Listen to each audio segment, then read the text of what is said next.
Alright guys, የአስተማሪ ስራ መልእክት ማድረስ እንደዚህ ማለት ነው ማለት ሳይሆን ተማሪዎቹ እንዲይዙት ማድረግ ነው ብዬ አስባለሁ። ስለዚህ እዚህ ቪዲዮ ላይ መጀመሪያ ጠይቃችሁና 3 ሰከንድ ሰጣችኋለሁ። በ3 ሰከንድ ውስጥ ለመመለስ ሞክሩ። በአንድ ዙር እንኳን ባትችሉ ደግማችሁ ስታዩት እያንዳንዷን ጥያቄ መመለስ እንዳለባችሁ ልብ በሉ። 4 አሪፍ ቃላቶች አሉ። መጀመሪያ ሰውየውን አያችሁት? ሰውየው ሞቅ ብሎታል በሉ።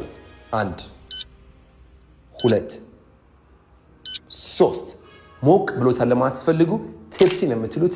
he is tipsy. Okay? he is tipsy ትሉኛላችሁ። I was a little tipsy.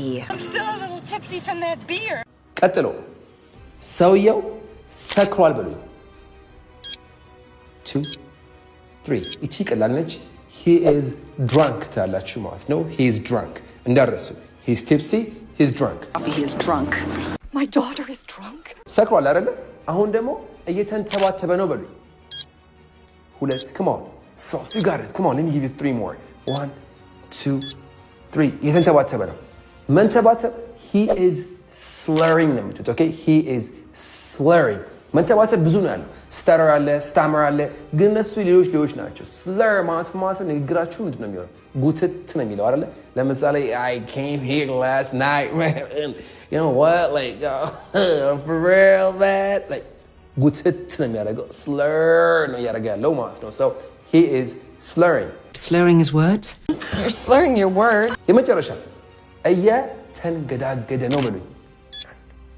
2 3 4 ኦኬ 5 እየተንገዳገደ ነው። he is staggering.